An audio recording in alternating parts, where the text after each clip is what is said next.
Je suis le bon berger qui donne sa vie pour ses brebis.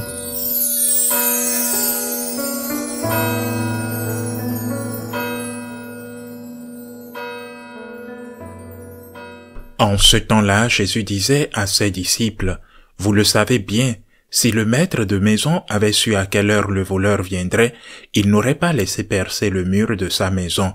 Vous aussi, tenez-vous prêts. C'est à l'heure où vous n'y penserez pas que le Fils de l'homme viendra. » Pierre dit alors, « Seigneur, est-ce pour nous que tu dis cette parabole, ou bien pour tous ?» Le Seigneur répondit, « Que dire de l'intendant fidèle et sensé à qui le maître confiera la charge de son personnel pour distribuer en temps voulu la ration de nourriture? Heureux ce serviteur que son maître en arrivant trouvera en train d'agir ainsi. Vraiment, je vous le déclare, il l'établira sur tous ses biens. Mais si le serviteur se dit en lui-même, « Mon maître tarde à venir », et s'il se met à frapper les serviteurs et les servantes, à manger, à boire et à s'enivrer, alors, quand le maître viendra, le jour où son serviteur ne s'y attend pas et à l'heure qu'il ne connaît pas, il l'écartera et lui fera partager le sort des infidèles. Le serviteur qui, connaissant la volonté de son maître, n'a rien préparé et n'a pas accompli cette volonté, recevra un grand nombre de coups. Mais celui qui ne la connaissait pas et qui a mérité des coups pour sa conduite n'en recevra qu'un petit nombre. À qui l'on a beaucoup donné, on demandera beaucoup. À qui l'on a beaucoup confié, on réclamera davantage. Acclamons la parole de Dieu.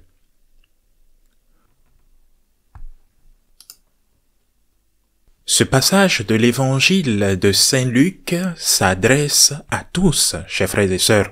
Jésus disait à ses disciples, « Vous le savez bien, si le maître de maison avait su à quelle heure le voleur viendrait, il n'aurait pas laissé percer les murs de sa maison. Vous aussi donc, tenez-vous prêts, c'est à l'heure où vous n'y penserez pas que le Fils de l'homme viendra. » Mais la perspective change à partir du moment où Saint Pierre dit étrangement. Pierre, qui prend donc la parole, demande au Seigneur, « Seigneur, est-ce pour nous que tu dis cette parabole, ou bien pour tous ?» Que demande Saint Pierre? C'est-à-dire, nous qui sommes tes apôtres, nous qui sommes déjà sauvés, nous n'avons pas besoin d'être préparés. Nous sommes déjà sauvés en étant tes apôtres, Seigneur.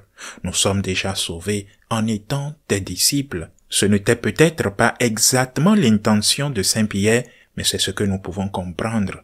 Le Seigneur dit, « Quand viendra l'heure de ta mort, tu devras être en état de grâce pour aller au ciel. » Et Saint Pierre qui répond, « Mais nous sommes tes apôtres. » Et que répond Jésus? Il lui donne un exemple, la parabole de l'intendant, et non du serviteur, de l'intendant. Autrement dit, il s'adresse à lui comme chef des apôtres et des autres, des disciples. Autrement dit, il s'adresse au pape, aux évêques, aux prêtres. Et que dit le Seigneur? Le Seigneur dit que cela s'applique aussi à toi, Saint Pierre. Le Seigneur dit que cela s'applique aussi aux prêtres, aux évêques, à tout le clergé. Vous ne pouvez pas croire que simplement parce que vous êtes prêtre, ou parce que vous êtes pape, ou parce que vous êtes évêque, que vous irez au paradis. Vous ne pouvez pas croire que simplement parce que vous êtes évêque ou pape, que vous irez au paradis. Saint Augustin disait, « Je suis chrétien pour vous, pasteur et évêque pour vous aussi. » Saint Augustin se reconnaît d'abord chrétien, et être évêque est juste un titre. Mais il est chrétien tout d'abord. Alors nul n'est exempté de l'observance des commandements. Nul n'est exempté de l'observance des commandements de notre Seigneur Jésus, que ce soit les 10 commandements ou des commandements qu'il ajoute. Aimer Dieu de tout son cœur, de toute son âme et de toute sa force.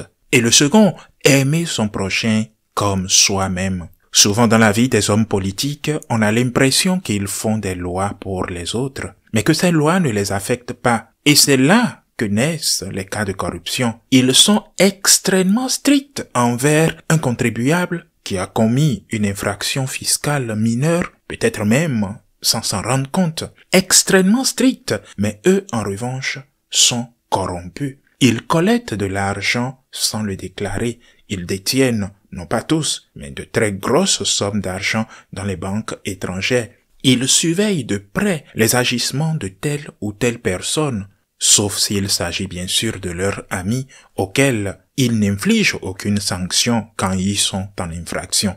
Mais pour eux, il existe une autre mesure. C'est ce que Jésus veut éviter. Il ne veut pas d'une élite exigeante envers les autres, mais très indulgent envers elle-même, comme si la loi morale ne concernait que le commun des mortels, ou une partie du commun des mortels. La hiérarchie ne peut pas faire ce qu'elle veut. Chacun ici, nous sommes tous chrétiens, et nous devons respecter les 10 commandements, au même titre que l'évêque, au même titre que le pape, au même titre que le laïc. Chacun, à l'heure de sa mort, rendra compte de ce qu'il a fait. Et le titre de pape, d'évêque ou de pasteur ne reste juste qu'un titre, mais ce sont tes œuvres et ta foi qui comptent. Le Seigneur ne se souciera donc pas de savoir si vous avez été pape, évêque, prêtre ou laïc baptisé, car pour le Seigneur, vous êtes un fils, vous êtes sa créature,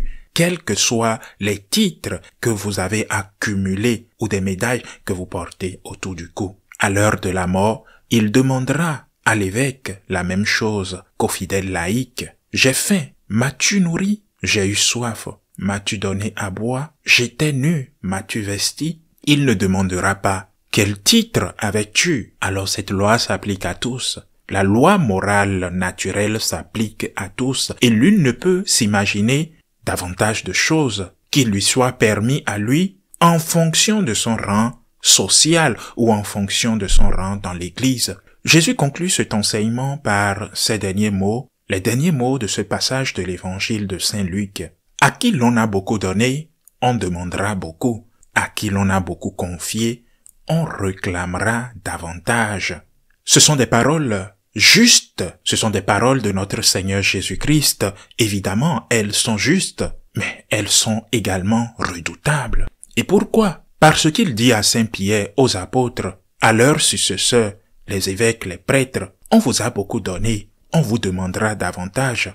On vous demande d'être un exemple. Et si vous ne l'êtes pas, vous serez jugé pour cela aussi. Et cela devrait nous faire réfléchir, moi en premier.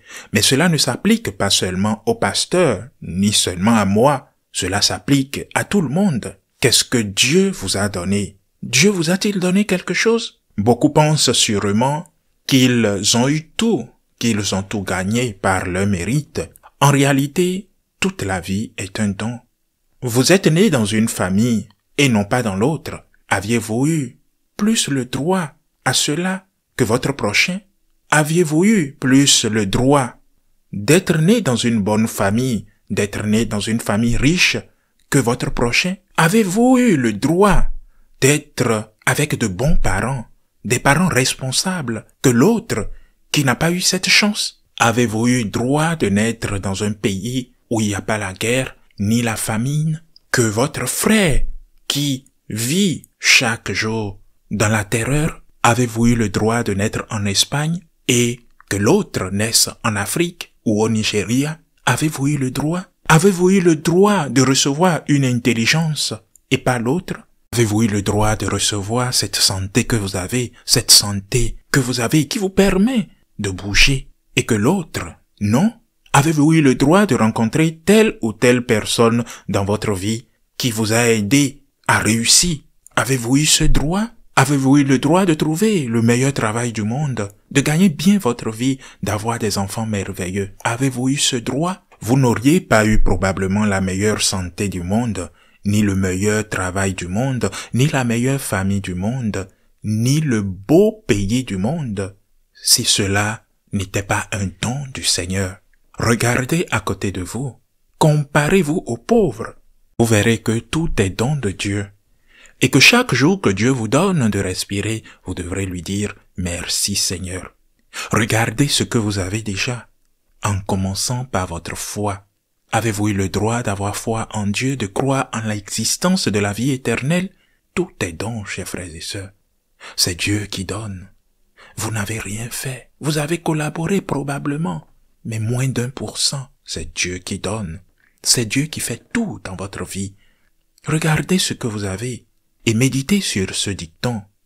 À qui l'on a beaucoup donné, on demandera beaucoup. J'ignore ce que pensent les autres, mais pour moi, c'est un sérieux motif d'examen de conscience. Dieu m'a donné beaucoup, infiniment plus que je ne mérite. Dieu m'a donné beaucoup, surtout, il m'a fait connaître son amour miséricordieux envers moi, à qui l'on a beaucoup donné. Dieu m'a beaucoup donné, et parce qu'il m'a beaucoup donné, j'aurai des comptes à lui rendre. Et quand tu comprends cela, l'amour, quand tu comprends l'amour gratuit de Dieu dans ta vie, et que tout n'est pas une question de mérite, il n'y a qu'une seule chose à faire. Dire merci par gratitude, dire merci avec des œuvres de charité. Merci Seigneur. Et quel dommage, Seigneur, que je ne puisse pas rendre tout l'amour que tu mérites, que je ne puisse pas exprimer tout l'amour que je mérite, car je suis un pécheur. Aide-moi, Seigneur, à t'aimer davantage chaque jour. Telle doit être notre prière de chaque jour, chers frères et sœurs. Merci, Seigneur. Aide-moi à t'aimer davantage et à aimer mon prochain comme tu le demandes, avec des œuvres. Ainsi soit-il.